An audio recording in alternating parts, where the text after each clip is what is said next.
Welcome to the Learn and Talk English podcast. It is so great to be here with you today. Here on the Learn and Talk English channel, we are providing high-quality educational material to help you speak naturally and confidently. And we really take our time here. We speak slowly and clearly so you can catch every single word. Exactly. We want to make this very easy for you, even if you feel like you're at a basic level right now. Today, we are talking about how to move toward advanced English. Right, like those C1 and C2 levels that everyone talks about. Yeah, but we're going to explain everything very simply. So, let me ask you a question. When you think of an advanced English speaker, do you imagine someone who speaks very fast or maybe uses huge, difficult words? I think a lot of people imagine exactly that. They picture a robot reading a dictionary. Right. They think fluency means sounding like a university professor who never takes a breath. But that is actually a myth. True fluency is not about sounding smart or robotic. It is about expressing your ideas clearly. I mean, it's about feeling comfortable, right? Feeling totally relaxed in any situation. Exactly. It's about understanding those tiny, subtle meanings in a conversation without panicking. You know, I always compare learning English to learning to play a musical instrument, like a piano. Oh, that's a great comparison. Yeah, because when you play the piano, you don't need to play the fastest notes to be a great musician. No, not at all. You just need to play the right notes with feeling. Hmm. That is what advanced English is, playing the right words with feeling. That is so true. And to play those notes well, you don't practice for 10 hours once a month. Right, which brings us to the power of daily habits. Small habits are so much more powerful than big, stressful study sessions. Yes, so let's talk about that. Your daily routine actually shapes your communication skills. It really does. It's about consistent exposure. Like listening to these podcasts right here on this channel while you eat breakfast, or maybe reading a few pages of a book before bed. Or even talking to yourself in English while you cooking dinner. I do that all the time when I learn a new language. You too. I sound a little crazy in the kitchen, but it works. But why does it work? What is the science behind this? Well, from a research perspective, consistent short exposure is just so much better for your brain than studying for 5 hours straight on a Sunday. Because your brain gets exhausted, right? Exactly. The brain learns through repetition, meaning, and context. When you do a little bit every day, you are building permanent pathways in your mind. It makes me think of watering a plant. If you want a plant to grow, you give a little bit of water every single day. Right. If you forget about it for a month and then dump a giant bucket of water on it, you don't get a huge plant. You just drown the plant. That is the perfect analogy. You drown the plant and you drown your motivation. So we need to water our English plants every day. Mm-hmm. And when we do that, we move from translating in our heads to just using our intuition. Yes. The goal is to stop translating from your native language. You want the English words to just appear in your mind automatically. Let's help our listeners do that right now. We are going to teach you a few common, natural phrases, and I will repeat them slowly. Repetition is key here. Say them out loud with us if you can. The first phrase is on a regular basis. On a regular basis. Instead of saying always or every day, try saying, I practice English on a regular basis. It sounds so much more natural, doesn't it? It really does. Let me say it again. That. On Yeah. regular basis. I love that. It's a lexical chunk, meaning your brain remembers the whole phrase as one piece. Here's another one. From time to time. From time to time. This means sometimes. Like, I watch English movies from time to time. It has a really nice rhythm to it. It does. From time. Yeah. Repeat that to yourself. And here's a great phrase for giving your opinion, as far as I'm concerned. Oh, that's a powerful one. Instead of always saying, I think, you can say, as far as I'm concerned, daily practice is the best way to learn. It shows confidence. Let's say it slowly. As far as I'm concerned. Beautiful. And building these natural habits is so crucial today, especially because modern life has completely changed the way we communicate. Oh, absolutely. Technology has changed everything. We are sending text messages, using emojis, doing quick video calls. Communication has become very, very fast. And sometimes, because it's so fast, it becomes very shallow. People only use short, tiny sentences. Well, I push back on that just a little bit. Okay, tell me why. I mean, technology is great because it connects us globally, right? But to reach an advanced level in English, you really have to go beyond those simple yes or no text messages. That makes sense. You can't just reply with a thumbs up emoji in a serious business meeting. Exactly. You must be able to explain your ideas, expand on them, and justify why you think a certain way. So how do we structure those complex thoughts? Because that can be really hard for learners. It can be, but there are specific structures that make it much easier to organize your thinking. Let's teach one of those structures right now. It's a two-part phrase. On one hand, on the other hand. This is such a classic, effective tool. Yes. So imagine we were talking about smartphones. You could say, on one hand, technology connects us to the world. Right. You give the positive side first. Exactly. And then you say, on the other hand, our face-to-face conversations are less personal. By doing that, you show that you understand both sides of a complicated issue. Let me repeat that structure very slowly for you to practice. On one hand. And then the second part. On the other Yeah. hand. Using transitions like this makes you sound so organized. It shows a lot of maturity in your fluency. Now, speaking is only one half of communication. The other half is listening. And honestly, it might be the more important half. I agree. But a lot of people, they only listen to reply. They aren't actually listening to understand you. They're just waiting for their turn to speak, right? Exactly. They are just planning what they're going to say next. But advanced communication requires active listening. Active listening means paying deep attention to the words, but also to the tone of voice and the emotion of the person speaking. So let's teach some natural empathy phrases. Phrases you can use when you are truly listening to someone. These are great for showing that you care. If someone tells you they had a terrible day at the office, you could say, I'm sorry to hear that. Is it because of work? Notice how you didn't just say, oh, sorry. You asked a question. Is it because of work? Right. It invites them to talk more. Let me say it slowly. I'm sorry. To Kevin, here, that is it because of work. And if they tell you about a problem that you have also experienced, you can say, I can relate to that. That is such a warm phrase. I can relate to. That means I understand your feeling because I have felt it too. It builds a bridge between you and the other person. Now, what if they tell you something surprising? Like maybe they suddenly lost their job. You want to show support, but also show that you are paying attention to the shock of it. You could say, that caught me off guard. That's perfect. It means, wow, I was not expecting that news. I'll repeat it. That caught me off guard. Using these active listening phrases really helps you understand when a topic is complex, which actually leads right into our next lesson. Yes, expressing nuance. Because deep topics like society, relationships, or global issues, they're never just simple. Nothing in life is just black and white. There's always a gray area. So we need phrases to show that we understand that complexity. If someone tries to give a very simple answer to a big problem, you can say, it's a bit more complicated than it seems. That is a very polite way to say, hold on, let's look deeper. Let me repeat it slowly. It's a bit more complicated than it seems. Another great phrase is, there are several factors to consider. I use that one all the time. There are several factors to consider. It sounds highly professional. And one more. There's more to it than that. Yes, there's more to it than that. It means we are only looking at the surface and we need to dig down. Exactly. Using these phrases shows maturity. It moves the conversation away from just superficial light chatter and into a really meaningful dialogue. But what happens when you are in that meaningful dialogue and you completely disagree with the other person? Oh, that is the big question. Uh, How do you disagree with someone without starting a fight? It can be really tricky, especially depending on your cultural background. Right. Because in English, we want to be polite, but we also want to be clear. So let me give you some advanced, polite disagreement phrases.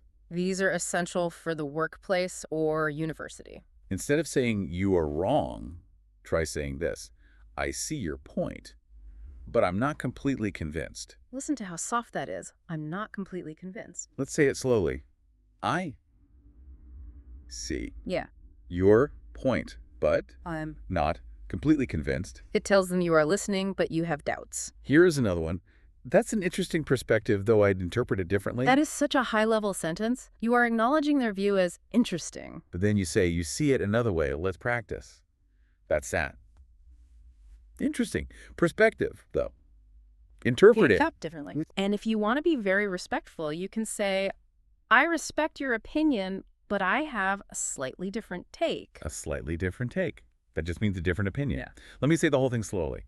I respect your opinion, but I have a slightly different take. In advanced English, you have to show confidence, respect, and clarity all at the exact same time. I always compare polite disagreement to a dance. A dance, I like that. Yeah. You are stepping in a completely different direction than your partner, but you are being careful not to step on their toes. That's a great way to look at it. You keep the rhythm even if you change direction. But speaking of rhythm, we need to talk about natural flow. Sometimes advanced learners have perfect grammar, but they still sound robotic. Yes. I call this the robot effect. They sound too formal or too stiff, like they are reading from an academic paper. So how do we fix that? How do we avoid sounding like a robot? Well, native speakers use these little conversational tools. We call them fillers. Fillers, like words that fill the empty space. Exactly. They make your speech dynamic, and honestly, they give your brain a second to think. Now, we aren't talking about just saying, for 5 seconds. We are talking about natural, spoken phrases. Let's teach a few. Perfect. If you want to introduce a thought, you can just start with the word actually. Right. Actually, I think that's a good idea. Let's say it slowly. Actually. It's a great little filler word. Here is a longer one, now that you mention it. I use this when someone says something that sparks an idea in my head. Exactly. Now, that you mentioned it. It links your thought to their thought smoothly. Or you can say, that reminds me of something. Yes, that reminds me of something. It is a perfect way to start a story. And if you want to be very honest about a feeling, what do you say? You say, to be honest. To be honest, I'm really tired today. Let's repeat it. To Be honest. And what if you were guessing? You don't know the exact fact, but you want to guess. You could say, if I had to guess, I'd say, If I had to guess. Test. That is so much better than just guessing and pretending you are perfectly right. it protects you if you are wrong. And finally, if you really just need a moment of silence to process a hard question, you can say, let me think for a second. There is zero shame in needing time to think. None at all. None. Let me think for a second. Take your time. These small tools are so important because they prevent awkward silences, and they show that you are thinking in English rather than translating quietly in your head. And once your speech flows naturally with those fillers, you have the time to focus on picking the exact right words for your meaning. Which brings us to the difference between accuracy and complexity. Yes, this is huge. Advanced English isn't about using the biggest word you can find in the dictionary. It is about using the most accurate word. Exactly. You don't need a 20-letter word. You just need the right word. Let me give you some slow, clear examples of how to upgrade simple words into accurate words. Let's do it. Okay, take the phrase very important. We say that a lot, but you can upgrade it. You can say crucial. Crucial. That sounds so strong. Yes, crucial. Or you can say essential Essential. or significant. Significant. All of those are much more accurate than just very important. Let's try another one. Very big. Instead of very big, try saying massive.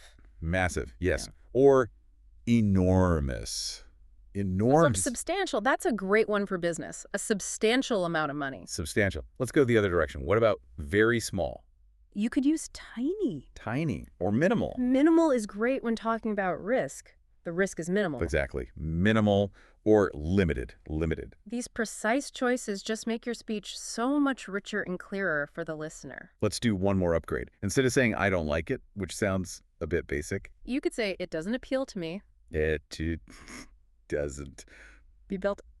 Okay. Me, or more casually, it's not really my thing. It's not really my thing. It's polite, but very clear. So we have upgraded our vocabulary. But let me ask you a tough question.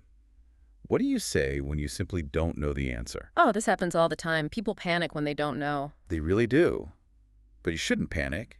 You just need the right phrases to express doubt thoughtfully.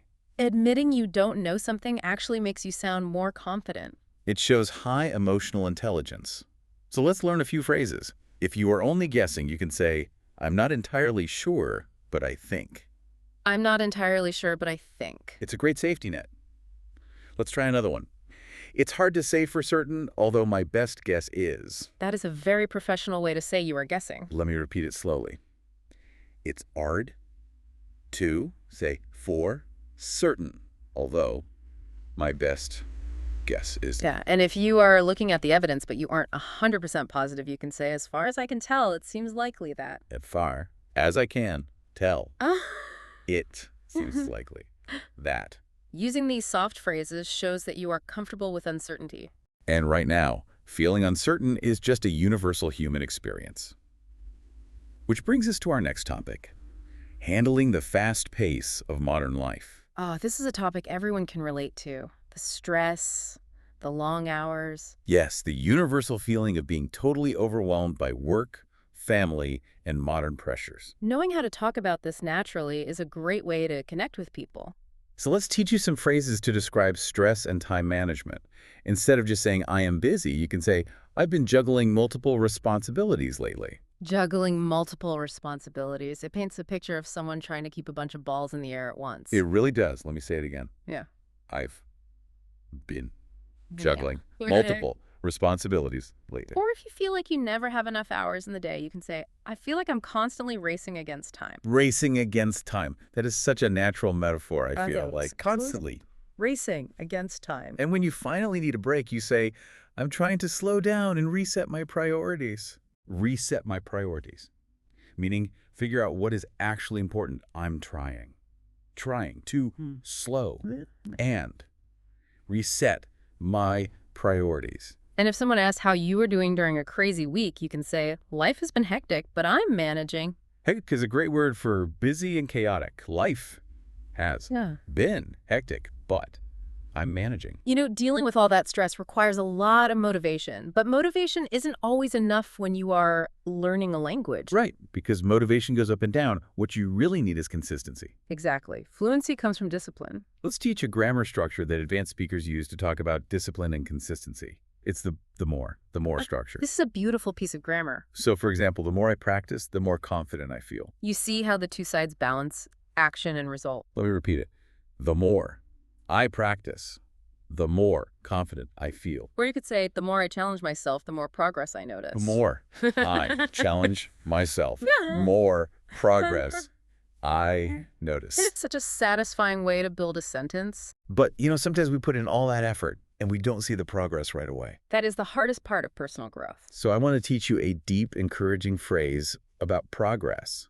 Progress isn't always visible, but that doesn't mean it's not happening. Wow. That is something every learner needs to remember. I will say it very slowly so you can absorb it.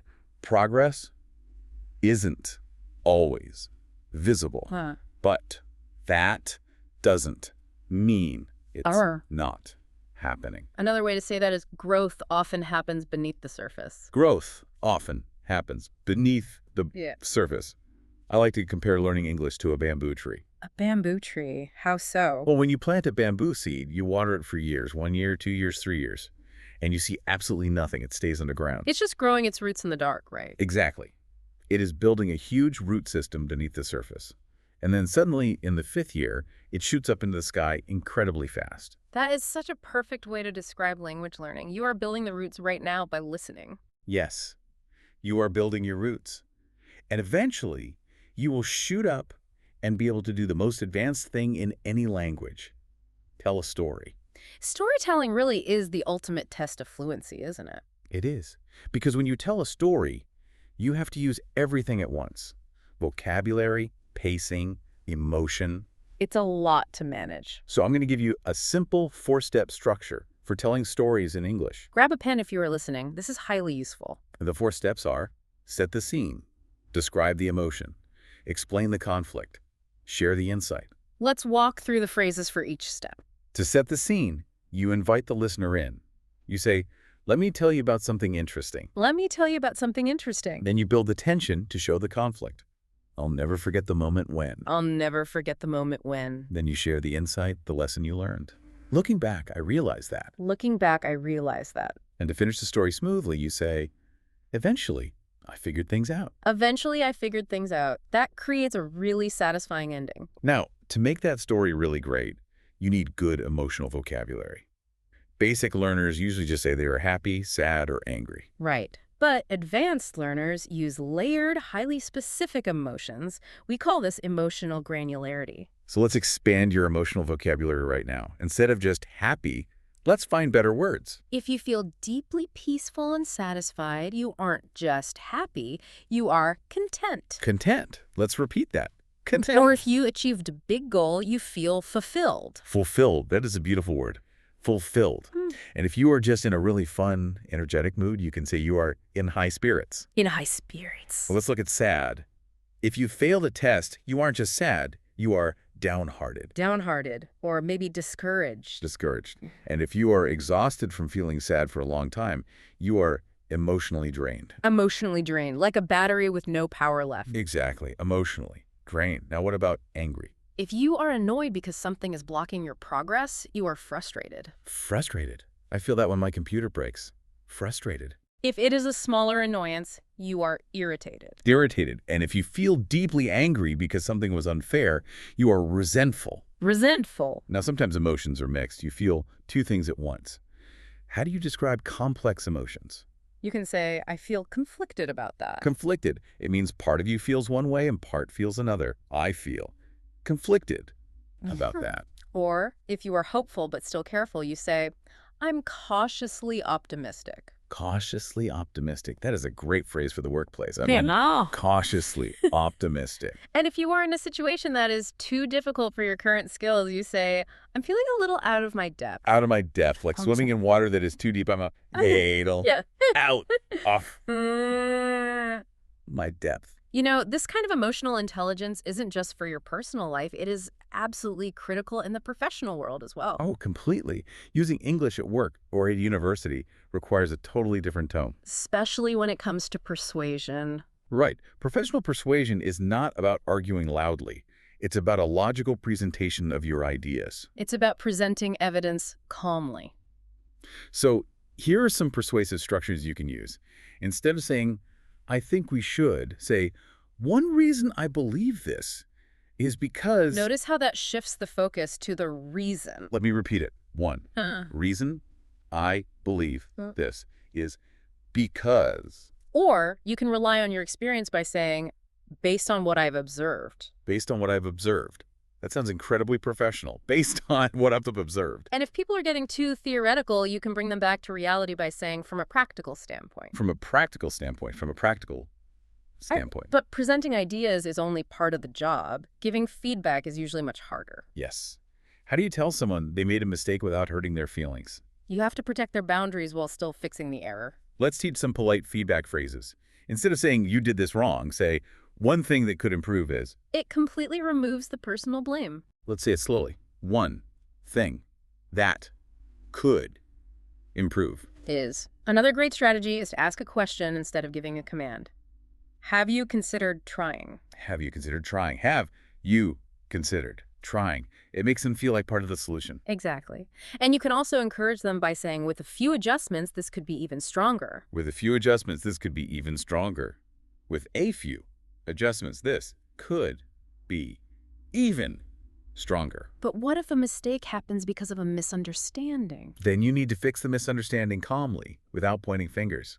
You say, sorry, I think there might have been a misunderstanding. Let me clarify what I meant. That is the ultimate diplomatic phrase. Let's break it down. Sorry, I think There. might have been a misunderstanding. Let it clarify what Okay.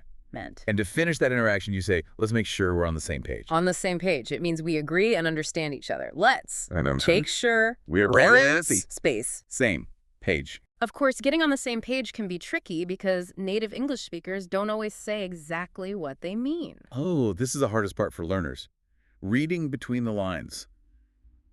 Indirect communication. Yes. The subtle, hidden meanings in everyday conversation. Let me give you some examples of this. Imagine someone says, it's fine, don't worry about it. But their tone of voice sounds annoyed. Exactly. The literal words are, it's fine. But the hidden meaning is usually, it is not fine, but I don't want to argue about it right now. You really have to pay attention to the context. Here's another one, very common in business. Someone listens to your idea and says, that's interesting. Oh, the classic. That's interesting. When a native speaker says this slowly, it often means, I disagree with you, but I am being polite. Right. They are avoiding direct conflict. And one more. You invite someone to a party, and they say, I'll think about it. I'll think about it usually just means probably no. Exactly. They're just trying to let you down gently. Understanding these hidden meanings makes you a truly fluent global citizen. Because it shows you understand cultural awareness, not just grammar. Another part of cultural awareness is using metaphors naturally. Metaphors are like painting a picture with words instead of just giving a dictionary definition. We use them to explain abstract feelings using physical images. Let's teach 3 common natural metaphors. First, if you feel an immense amount of pressure and responsibility, you say, I am carrying the weight of the world on my shoulders. Carrying the weight of the world on my shoulders. Carrying the world on my shoulders. If you are making a big positive change in your life, you say, I am turning over a new leaf. Turning over a new leaf. Like turning a page in a book to a clean new page. Turning over a new leaf. And if something suddenly makes you understand a truth you didn't see before, you say, that experience opened my eyes. That experience opened my eyes. That experience opened my eyes. Using language like this allows you to create deep connections with people. And deep connections are what this is all about. Which brings us to our final section, identity, philosophy, and the future. Being able to talk about your personal philosophy is a major milestone in language learning. So we will teach you phrases to express your personal identity. To tell people what you value, you can say, I'm the kind of person who... I'm the kind of person who values honesty, for example. I'm the kind of person who... And if you feel like you are still growing, you say, I'm still discovering who I am. I'm still discovering who I am. That is a very humble, beautiful phrase. Still discovering who I am. And remember our lesson on progress. You can say, I try to remind myself that progress matters more than perfection. Progress matters more than perfection. I try to remind myself that progress matters more than perfection. To build relationships, you also have to ask deep questions. Yes. Move past the small talk. Don't just ask about the weather. Ask things like, what's a lesson life taught you the hard way? What a fantastic question. It invites real vulnerability. I will say it slowly so you can use it. What's a lesson life taught you the hard way? Or you can ask, what do you value most in your life right now? What do you value most in your life right now? Asking these questions helps you connect on a human level. And these conversations almost always lead to talking about the future. And the future is uncertain for everyone, so we use phrases to embrace that uncertainty. You could say, I don't know what the future holds, but I'm staying optimistic. I don't know what the future holds, but I'm staying optimistic. Let me repeat it. I don't know what the future holds, but I'm staying optimistic. If you are just focusing on today, you say, I'm taking things one day at a time. I'm taking things one day at a time. Yeah. I'm taking things one day at a time. And finally, a great way to express your hopes. I hope to create a life that reflects my values. I hope to create a life that reflects my values. You all share this humanity. We all experience doubt, hope, and transformation. Learning English just gives us a way to connect over these universal experiences. It really does. I want to congratulate you, the listener, for spending this time practicing these advanced concepts with us today. It takes a lot of focus to sit and absorb all this vocabulary and structure. But remember the bamboo tree. Fluency isn't built in a day. It is built through consistent effort. Every minute you listen brings you closer to the confident speaker you want to become. So true. I want to leave you with one final thought to mull over. The next time you speak English, don't focus on translating your words perfectly. Ask yourself, am I showing my true personality right now? Focus on connection, not perfection. Thank you for listening. Please make sure to subscribe and like, leave your comments below, and tell us what you learned today. Keep practicing, and we will see you in the next episode of the Learn and Talk English podcast.